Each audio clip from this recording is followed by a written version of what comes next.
Dan kaitan dengan homeopati, Taufik, homeopati adalah suatu bentuk pengobatan yang alami gitu. Artinya kalau dikonsumsi oleh seseorang itu, biasanya akan ada sedikit, kalau yang sudah terlalu agak parah itu, aggravation itu. Itunya dia bongkarnya sebentar penyakit itu. Contoh orang sakit kepala, dikonsumsi obat homeopati itu nanti mungkin sakit kepala itu agak lebih sakit dalam masa 1 jam, 2 jam kayak gitu. Kemudian dia akan terus sembuh gitu. Jadi kalau digabungkan dengan bekam ini adalah untuk mempermudah jalan obat tadi. Iya. Dia akan membuangkan sumbatan-sumbatan dan akan mengelakkan aggravation daripada obat itu sendiri. Jadi artinya si pasien itu akan tertolong dan sembuh insya-Allah dengan lebih cepat dan lebih sempurna gitu. Iya. Karena yang datang kepada kita itu, Taufik, kebanyakannya itu yang sudah menahun gitu. Artinya kebanyakan yang sudah kronis. Ya, ada yang sudah 20 tahun sakit, ada yang sudah 30 tahun sakit. Mereka sudah berobat kemana-mana tidak sembuh-sembuh gitu. Nah, jadi kalau datang harus kita gunakan 2-3 senjata itu baru bisa. Gitu. Karena sudah menahun tadi ya, Pak ya. Gitu. Baik, sepertinya sudah di belakang Bapak Edi tadi ya. Ada yang bergabung lagi dengan kita di sesi kedua ini. Langsung kita sambut. Halo, Assalamualaikum. Ya, Assalamualaikum Bapak. Dengan siapa Pak? Dengan Bapak Dani. Bapak Dani ya Pak ya. Nah ini sepertinya baru bangun tidur ya Pak ya. Dari mana Pak? Dari Panama. Dari mana Pak? Ya, kami kurang bisa menangkap dengan jelas maksud Bapak. Halo. Iya, halo, iya. Bapak Dani dari mana Pak? Di Panam. Di Panam ya Pak ya. Baik, langsung Pak dengan apa keluhannya Pak? Assalamualaikum Pak Dokter. Ya, waalaikumsalam. Saya mau tanya ini masalah bekam ya. Ya Pak. Bekam ini bisa menyebabkan penyakit apa saja, kemudian biasa yang posisi atau tempat yang dibekam itu di mana saja gitu. Terus kalau misalnya dilakukan bekam itu apakah ada rutinitas gitu? Apakah mungkin jadinya tiap bulan atau tiap minggu atau bagaimana? Iya Pak, itu saja Pak ya. Iya, betul. Ya, satu soalan yang sangat bagus dan sebenarnya saya tunggu-tunggu soalan Tunggu-tunggu ini. Ya. Nah, terima kasih Bapak. Satu, pertanyaannya tadi, bekam itu daerah mana saja yang dibekam? Di tempat mana saja yang dibekam? Iya. Kalau datang ke kita Pak, itu kita konsultasi dulu. Katakan si pasien itu ada mengalami penyakit-penyakit, datang kita konsultasi dulu. Itu dari hasil konsultasi baru kita bisa menentukan di mana titik-titik bekamnya itu Pak. Jadi ada juga kadang-kadang yang mereka membekam yang menyatakan mereka mengikut sunnah katanya gitu. Tetapi sebenarnya ilmunya tidak cukup, dia hanya membekam hanya 12 poin sunnah saja gitu. Jadi sedangkan Nabi juga bersabda tentang dunia, ilmu dunia ini, kata Nabi, antum a'lamu bi umuri dunyakum. Kamu itu lebih paham tentang ilmu dunia kamu itu. Jadi buat penyelidikan, buat pengajian. Pada zamannya itu. Begitu ya. Ya. Jadi kita akan konsultasi dulu, kemudian kita akan tentukan daripada hasil konsultasi di mana si pasien yang harus dibekam dan di mana harus diletakkan cawan-cawan bekam itu dan berapa kali harus dibekam gitu. Iya. Dan menurut pertanyaan yang kedua tadi, adakah bekam ini selalu harus dilakukan tiap-tiap bulan atau tiap-tiap minggu begitu? Rutin gitu. Sebenarnya bergantung pada penyakit Pak. Tadi saya sudah sentuh bahwa penyebab kepada penyakit itu adalah toksin. Jadi berapa banyak toksin itu di dalam tubuh. Jadi kita harus buangkan itu sesuai dengan toksin itu sendiri. Dan kadang-kadang pada tahap awalnya malah itu toksin itu susah untuk dikeluarkan. Jadi kalau pada mereka yang itu membekam, yang tidak cukup ilmu bekam itu, dia katanya ini tidak ada darah kotor Pak dan tidak perlu dibekam di sini lagi gitu. Nah, sebenarnya bukan begitu. Dan dia tidak keluar itu karena banyaknya darah kotor tersebut, dia sudah membatu di bawah kulit gitu. Jadi harus dibuat dengan teratur, dan itu kita akan lihat dari sewaktu ke waktu adakah perubahan dan di mana lagi titik yang harus kita buatkan gitu sampailah si pasien itu sembuh Pak ya. Dan kalau sudah sembuh itu tidak perlu dibekam lagi dan tidak ada istilah ketergantungan atau ketagihan untuk berbekam, itu tidak ada. Cuma setelah sembuh perlu nanti adanya servis gitu. Servis seperti kita punya kenderaan. Apabila kita sudah bawa ke bengkel itu, sudah pulih, sudah baik, itu tidak perlu di bengkel lagi. Cuma secara teratur kita harus servis. Karena itu diperlukan. Gitu. Jadi ada juga yang mengatakan, oh bekam ni sunnahnya hanya setahun sekali, setahun 2 kali gitu. Itu sebenarnya tidak betul. Yang Nabi katakan begitu itu sekurang-kurangnya itu bagi orang sehat. Dan kalau orang sakit bukan begitu kaedahnya. Dan juga zaman Rasulullah sallallahu alaihi wasallam itu sendiri dengan zaman kita itu sangat jauh berbeza. Berbeda ya, Pak ya. Kalau dulu nggak banyak kan dulu toksin ini nggak banyak pun, sebab penyebab punca-punca toksin itu tak banyak. Sekarang dari segala arah. Makan kita, dalam makanan kita ada bahan kimia. Kita pergi berjalan, itu udara yang kita hirup tidak seperti dulu. Jadi sumber-sumber toksin itu sangat banyak. Itu makanya dalam keadaan zaman yang serba modern sekarang ini, yang serba berbahan kimia, yang serba bertoksin tersebut, tidak ada untuk pembersihkan darah toksin tersebut yang lebih baik daripada bekam. Itu kajian yang saya sudah buat. Jadi bukan sekedar obat pencair darah gitu, Pak. Tidak. Jadi harus dilakukan secara teratur sampai penyakit itu sembuh, Pak. Gitu. Nah, mudah-mudahan bisa terjawab ya, Pak ya, untuk Bapak Dani tadi. Dan tentunya di belakang Bapak Dani kami masih menerima Anda di line telepon 64 dan 34, dan tentunya tidak hanya bekam saja yang kita buka sesi tanya jawab di malam hari ini. Anda juga bisa mempertanyakan berbagai keluhan Anda di malam hari.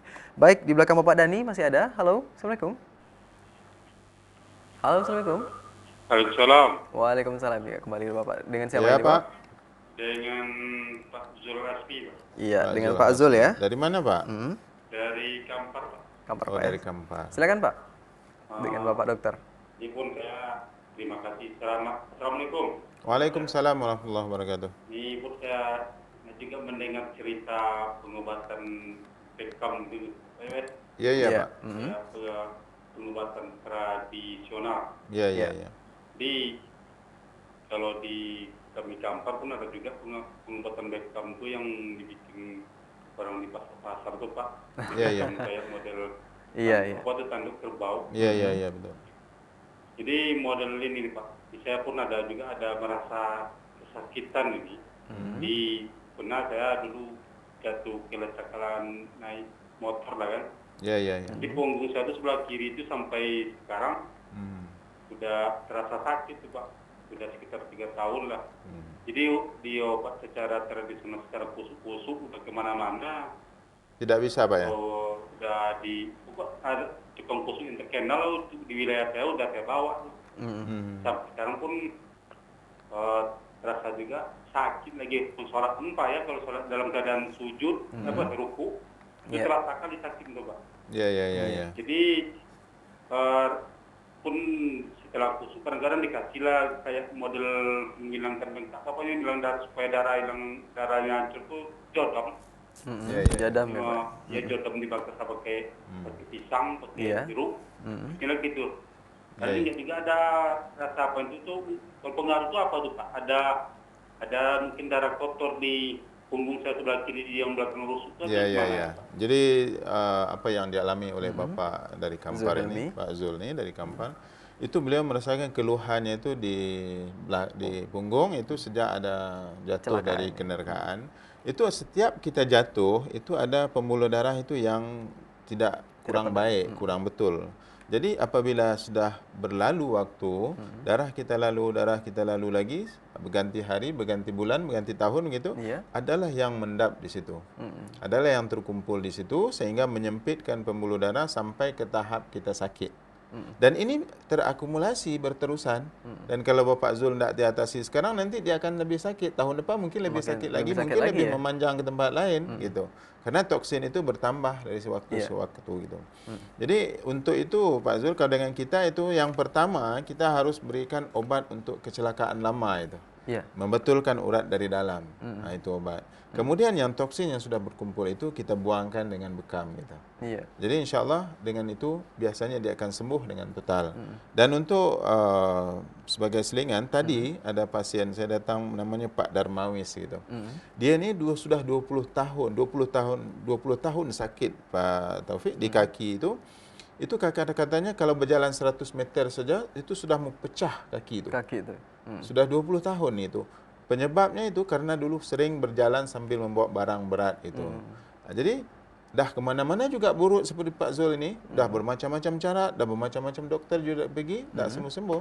Ya. Tapi akhirnya datang ke Al-Jawad, tadi katanya, Alhamdulillah Pak, senyumnya itu sudah lebar. Gitu. Sudah lebar ya. Jadi sudah banyak berkurangan. Gitu. Karena apa? Kita berikan obat homeopati untuk membetulkan keterpaksaan yang berlaku 20 tahun dulu itu, kemudian kita bekam keluar. Keluarnya bukan merah Pak, hitam. Hitam darah. Hitam. Bayangkan darah kotor yang sudah tersimpan 20 tahun. Yang mengendap 20 Nah, tahun itu yang kita dikeluarkan keluarkan. Dan Alhamdulillah Ya. sekarang beliau sudah boleh dikatakan sudah sebahagian besarnya sembuh. Iya, Alhamdulillah ya Pak ya untuk Bapak tadi. Nah, sepertinya sudah ada yang bergabung Pak ya, kita sambut Ya, ya, kembali. bisa kita jawab Baik, terus. ya kita sambung kembali. Untuk Anda, halo Assalamualaikum. Iya, sepertinya tertutup lagi ya Pak, terputus ya. Dan tentunya bagi Anda yang ingin mencoba lagi di line telepon 64634, Anda bisa langsung untuk menghubungi kami di malam hari ini dan berbicara langsung dengan Bapak Dr. Ibrahim MD ya. Ya, sepertinya sudah ada. Halo, Assalamualaikum. Ya. Halo, Iya, Halo. halo Ibu. ini Mbak. Iya, iya Bu, gimana Bu? Ini di Dubai dengan saya Minda. Ya, ya.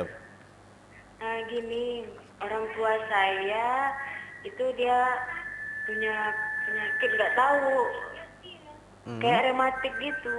Iya, iya, Waktu itu sempat minum obat pil, tapi nggak ada mereknya. Aha. Emang sembuh kaki orang tua saya, tapi menjalarnya lain gitu ke pahanya, jadi bengkak-bengkak gitu. Itu apa penyebabnya tuh Pak? Oke. Iya. Dan kalau misalnya semenjak minum obat itu kaki orang tua saya itu jadi nggak bisa di jalan lama gitu. Lemah Kalau gitu misalnya Mbak ya. berdiri lama sakit gitu. Ya, ya, ya. Itu apa sih penyebabnya Dok? Ya, itu Makasih, saja Bu ya. Dok. Ya, sama. Sama-sama. Tadi saya sudah sentuh bahwa penyebab penyakit itu sebagian besarnya adalah toksin. Iya. Jadi kalau seperti gejala rematik tadi, kemungkinan besar ibu kepada yang bertanya tadi itu ada asam urat, kemungkinan besar. Atau kalau tidak dia ada sejenis rematik gitu. Jadi yang terkumpul di dalam tubuhnya yang menjadikan penyakit itu adalah toksin, Taufik. Iya. Jadi dibelinya di luar obat tanpa merek itu. Iya. Itu kemungkinan besar obat itu adalah obat penahan sakit yang mungkin juga di situ banyak toksin karena maklumlah obat tanpa merek Iya. gitu kan. Jadi kebetulan bila dimakan menambahkan toksin yang ada. Jadi untuk pada awalnya dia mengurangkan rasa sakit, tapi untuk jangka waktu lamanya menambahkan sehingga sekarang sudah ada benjolan-benjolan. Jadi nasihat saya jangan ibu teruskan itu. Jadi pada pengalaman kita, insya Allah ibu datang ke Al-Jawad, bawa orang tuanya, insya Allah kita bisa bantu untuk menyembuhkan dan insya Allah penyakitnya akan sembuh gitu. Iya, jadi jangan sembarangan juga minum obat seperti tadi, Ya, bahaya tidak juga boleh. Pak ya. Di Malaysia juga banyak Pak, itu dijual-jual di kaki lima itu. Itu kadang-kadang dimakan-makannya lama-lama mukanya bulat seperti piring itu. Itu karena apa? Sudah merosakkan ginjal gitu. Kan kadang-kadang orang-orang kampung ini suka mengambil mudah gitu karena kurangnya pengetahuan dan pengalaman segala macam itu sehingga akhirnya memudaratkan diri kita sendiri. Kita harus berhati-hati dalam hal ini. Iya. Saya ingat Taufik Pak Zul tadi katanya dia pernah di sana tuh ada bekam Ada juga. bekam juga yang pakai tapi tanduk pakai katanya. tanduk katanya kan. Jadi itu cara lama Pak. Itu istilahnya itu waktu dulu karena keterbatasan alat teknologi. Jadi alat-alat yang modern pun tidak ada lagi waktu itu.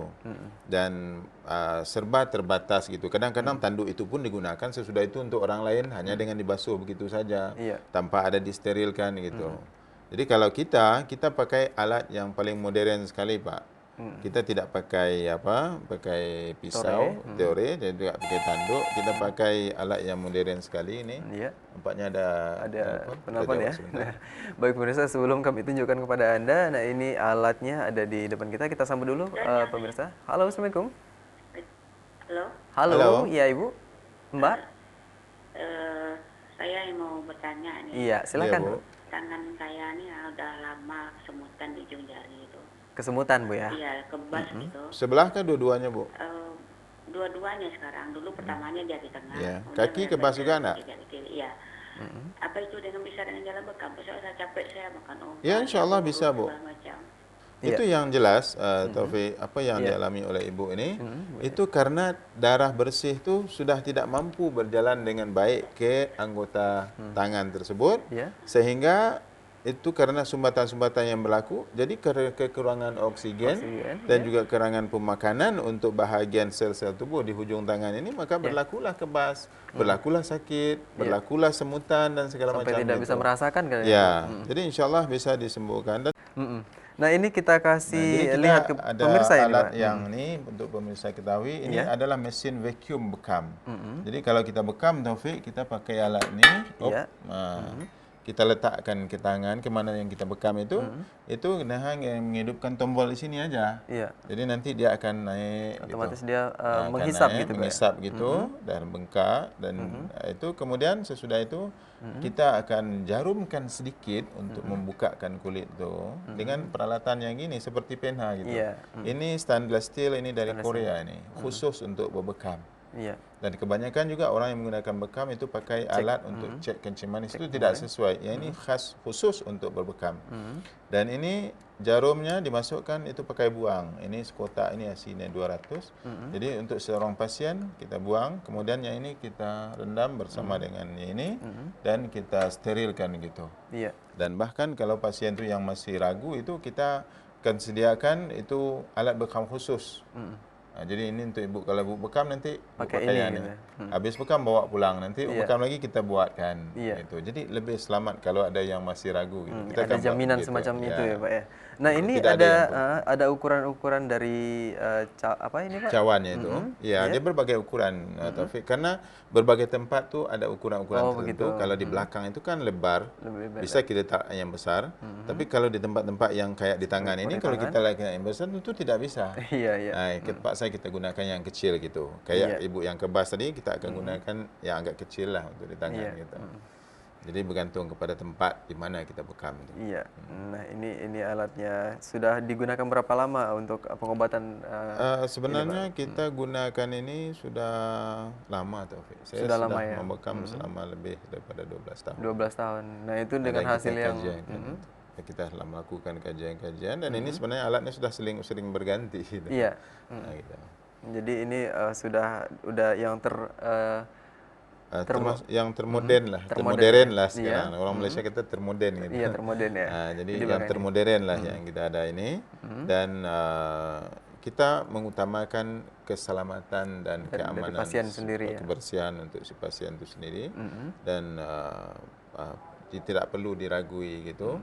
Seperti yang sudah kita bilang tadi juga itu, dan kita berusaha untuk memberikan yang terbaik untuk pasien gitu, untuk kesembuhan. Karena kasihan, salah satu saya bilang yang menjadikan kita buka di sini itu karena itu masyarakat kita ni banyak yang pergi jauh-jauh untuk berobat.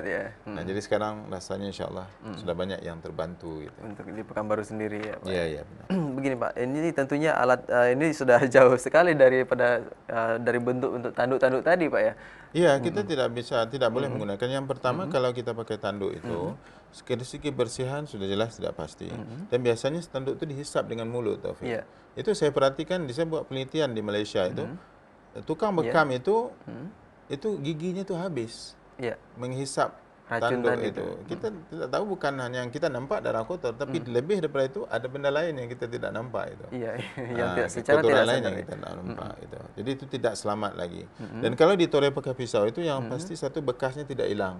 Yang kedua itu sudah pasti ada pembuluh darah yang terputus. Yang rusak gitu ya. Sudah ada pasti saraf yang terputus. Jadi tidak boleh kita gunakan gitu. Iya, baik. Dan tentunya setelah kita juga bahas tentang bekam tadi Pak ya, ada juga peralatan-peralatannya tentunya bagi Anda pemirsa di rumah tidak akan ragu lagi ya untuk melakukan bekam, karena juga disebutkan tadi bekam ini juga tidak ada ketergantungan, istilahnya ketagihan, sama sekali tidak ya Pak ya. Jadi kalau ada itu omongan-omongan yang begitu, sebenarnya itu tidak benar. Saya menghimbau kembalilah kepada pengobatan bekam karena ini adalah sunnah daripada Nabi. Selain kita sembuh, kita juga dapat ganjaran begitu. Dan kemudian insya-Allah dia akan sembuh dengan sebenarnya bagi yang sakit, dan bagi yang sehat perlu berbekam mungkin sebulan atau 2 bulan sekali supaya jangan sakit gitu. Supaya jangan sakit. Dan saya berani mengatakan selama ini kita susah sembuh daripada penyakit, karena kita lari dari sunnah Nabi dalam berobat. Iya.